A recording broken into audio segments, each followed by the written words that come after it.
Hello les amis, je vous retrouve pour une nouvelle vidéo sur les San Antonio Spurs et Victor Wembanyama et le résultat du match de cette nuit. Les Spurs ont battu Minnesota Timberwolves 113 à 112, ça s'est joué dans les derniers instants après un match fantastique et surtout une belle remontée parce que dès le début ils ont été menés d'une quinzaine de points.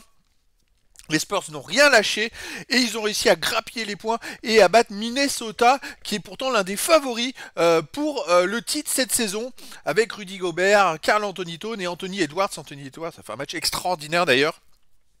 Et donc, les Spurs vraiment réalisent enfin une performance majeure avec une deuxième victoire d'affilée, comme quoi tout est possible. Et donc dans cette vidéo, on va revenir sur le match en détail avec les statistiques, on verra ensuite le classement des Spurs dans la conférence Ouest, plus les stats de Wemby sur ce match-là en détail avec ses meilleures performances en carrière sur un match, ses stats en saison régulière avec ses moyennes, les stats de Wemby dans l'histoire de la NBA, mais arrêté à 20 ans, puisque de toute façon il est 20 ans, il vient juste d'avoir 20 ans, les stats ensuite de Wemby dans l'histoire des San Antonio Spurs à 20 ans, 21 ans et en général, et les stats de Wemby dans l'histoire des Français à 20 ans, 21 ans au général.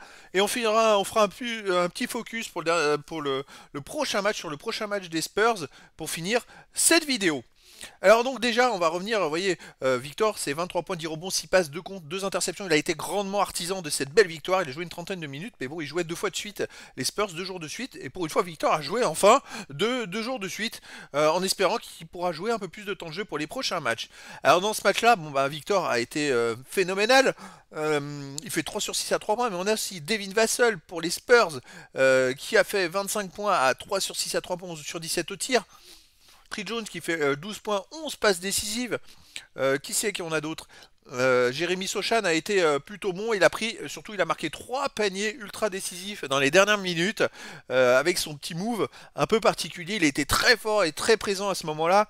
Keldon Johnson, 6 sur 14 au tir, 14 points, 7 rebonds, dont 5 rebonds offensifs. Alors lui, il a une facilité à prendre des rebonds offensifs. Il a trouvé un truc là. Au dernier match, il en avait pris 7, là il en a pris 5. Bravo à lui. Bon, les Spurs après l'ont emporté collectivement avec du 43% à 3 points, même si Minnesota a fait du 53% à 3 points et qui a été monstrueux. Alors, le fil du match, c'était Minnesota premier quart-temps qui gagne 36-23. Deuxième, les Spurs gagnent 29-28. Troisième, 28-26 pour les Spurs. Et le quatrième, 33-22 pour les Spurs. Ils ont gagné 3 cartons sur 4. Ils ont juste raté le début. Mais quand on voit côté Minnesota, c'est vrai qu'il tourne à 53% à 3 points, mais il y a surtout Anthony Edwards. Il met 32 points, 6 sur 8 à 3 points, mais c'est phénoménal. 12 passes décisives et 6 rebonds. Et puis si vous allez voir le match en résumé, croyez-moi qu'il fait des moves. Et d'ailleurs, bon, c'est lui qui a eu la balle à la dernière seconde pour essayer de marquer. Mais les Spurs, ils ont vite mis une boîte à deux pour l'empêcher de tirer. Là, donc il a dû faire la passe à Karl Anthony Towns, qui derrière a raté le tir de la gagne pour Minnesota. Mais en tout cas, un match formidable. Gobert, lui, Rudy Gobert fait 19 points à 8 sur 9 au tir. Ça, il est d'une adresse. Il prend que des tirs justes, mais bon, c'est vraiment efficace. Sinon, il y a Karl Anthony Towns qui met 19 points à 9 sur 16. Ils ont fait un très bon match, en fait, Minnesota. Mais les Spurs ont été légèrement plus forts. Et ça s'est pas joué à grand chose. Alors, la grosse faiblesse pour Minnesota, mais heureusement il n'y en a pas eu beaucoup, 53% de tir autant lancé franc, c'est une catastrophe ça.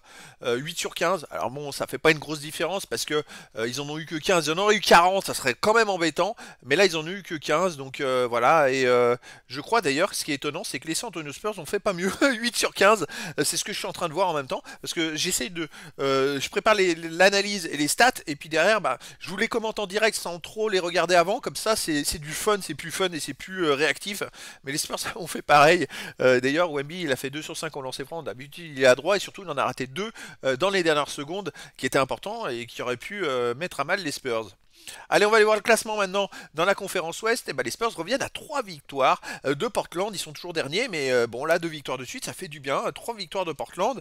Donc, on peut espérer que les Spurs se grappillent des points. Alors, pour les playoffs, 25 victoires, il leur manque 15 victoires hein, pour attraper Dallas. Ça va être très compliqué. Il faudrait qu'ils enchaînent quand même beaucoup de matchs parce qu'il en reste 36. Hein.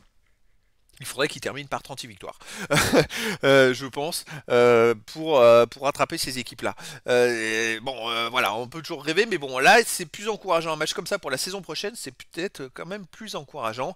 Il va falloir voir pour la suite, pour les prochains matchs, si Victor il joue plus de temps de jeu, parce que là, quand il est sur le terrain, il y a eu encore un gros écart. Hein. C'est lui qui fait aussi une grosse différence par sa présence. Hein. Allez, les stats de Wemby, donc dans ce match, il a joué 30 minutes, il fait 9 sur 17 au tir, 3 sur 6 à 3 points, ça c'est très très bon, 2 sur 5 au lancer franc, Dommage, il en a raté 2 dans les dernières minutes. Il met 23 points, aucun rebond offensif. En même temps, c'était compliqué. En face, il y avait Rudy Gobert, Karl Anthony Towns, Anthony Edwards, des joueurs qui vont chercher les rebonds en défense. Rudy Gobert, 10 rebonds défensifs, total rebond 10, 6 passes décisives. Alors pour un grand, c'est quand même phénoménal. C'est vraiment, vraiment, vraiment, il participe au jeu. C'est très très bon. 2 interceptions, 2 comptes, 6 ballons perdus. Par contre, là, il doit être perfectible là-dedans. 3 fautes et plus 19 quand il est sur le terrain. Les Spurs ont gagné d'un point, mais plus 19 quand Victor il joue. Effectivement, il a joué 30 minutes. Heureusement, parce que s'il avait joué 25 minutes, ils n'auraient pas gagné le match. Et donc les 18 minutes où il joue pas, il y a quand même un moins 18 pour les Spurs en 18 minutes. Ça fait beaucoup, mais voilà, l'impact de Victor sur le jeu est considérable. Allez, ses stats, ses moyennes en saison, il est maintenant à 20.5 de moyenne, 10 rebonds 1, 3 passes 1, 1 interception 1, 3 contre 1, il est toujours meilleur contre 1 en NBA. En passe, il fait plus de 3 passes, c'est vraiment très bon, plus de 10 rebonds, plus de 20 points. Pour un rookie, c'est vraiment des stats exceptionnelles. Allez, on va voir ses stats maintenant dans l'histoire de la NBA arrêtée à 20 ans.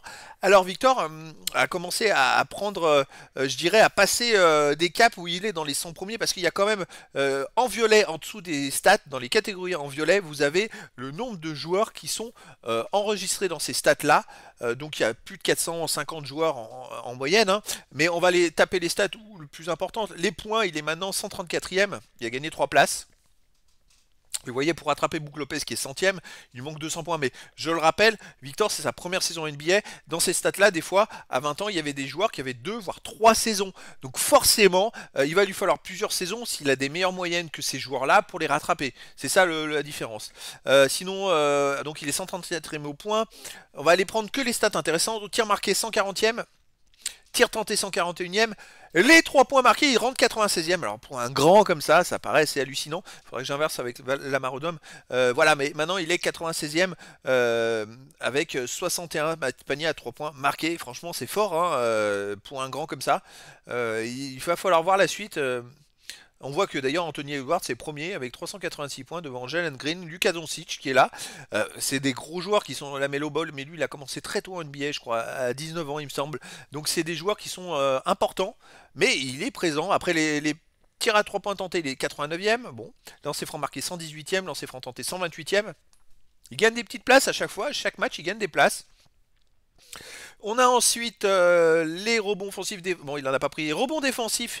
Il est 107e maintenant. Il a gagné 2 places. Il n'est plus qu'à 23 rebonds défensifs du 100e Sharif Abdul-Rahim. Les total rebonds, il est 110e.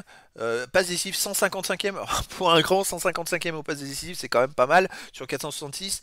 Les interceptions 187e. Et surtout les comptes. Maintenant, il est 35e. Il a gagné une place au compte 35e de l'histoire de la NBA. Avec 125 comptes, le 25e est à 142. Je pense qu'il va le dépasser et qui rentrera dans les 25 premiers. Attention à surveiller, donc il a gagné une place, les ballons perdus, bon bah 127e, mais là il gagne des places, mais forcément il perd pas mal de ballons encore. Et puis après les fautes, il est 271e. Voilà, donc des stats qui vont s'améliorer au fur et à mesure de la saison. Les stats dans l'histoire des San Antonio Spurs, là aussi c'est pas mal. Alors, en interception, il a gagné une place à 20 ans. Maintenant il est 7ème sur 15. Il est à 160 interceptions. Non, il est à 44 interceptions, à 116 interceptions de Tony Parker, qui en a fait 160. Sinon, bon, il n'y a pas trop de progression dans les places à 20 ans. Il augmente son écart avec les contres. 21 ans, il est plus qu'à 81 contres de Tim Duncan. Il faudra voir pour la suite. Et puis sinon, après au général, il a gagné des places un peu dans toutes les statistiques. Et c'est ça qui est fort, c'est qu'il est complet dans tous les domaines. Donc à voir pour les prochains matchs. Allez, les stats dans l'histoire des Français. En interception, il a gagné une place, il est 6ème maintenant. Alors il est meilleur contre français à 20 ans et à 21 ans. J'ai pas rajouté à 22 ans parce que il est en cours, je le rajouterai pour la prochaine vidéo. Je l'avais mis sur les dernières vidéos, c'est Rudy Gobert, donc il a encore plus de 100 comptes de retard sur Rudy Gobert à 22 ans. Et sinon, dans les autres stats, il a gagné quelques places en passe décisive, par exemple à 21 ans, pardon, il est 8ème meilleur passeur sur 26 et 5ème par exemple au rebond défensif.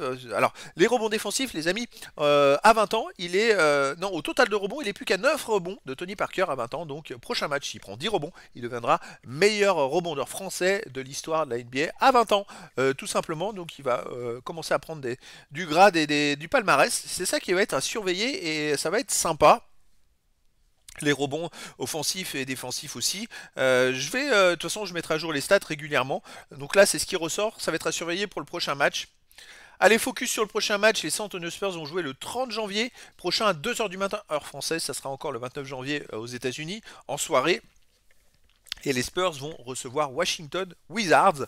Alors c'est une équipe qui est largement à leur portée, surtout qu'ils les ont battus il y a quelques matchs.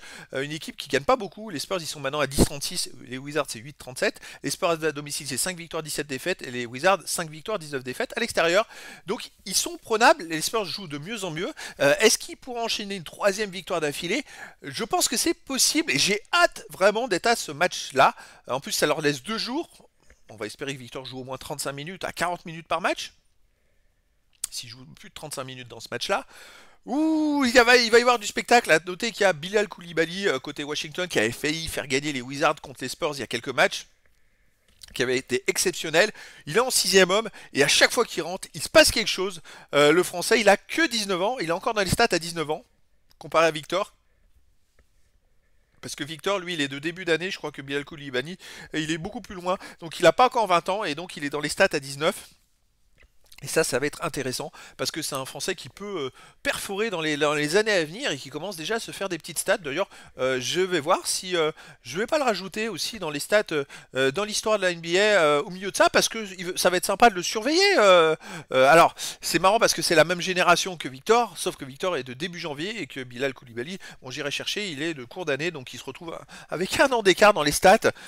C'est fou ça. C'est vrai que c'est dommage pour Victor, ça le désavantage parce qu'il aurait pu être dans les stats à 19 ans. Et là, je pense que là, les records, il les faisait tomber les uns après les autres. Hein.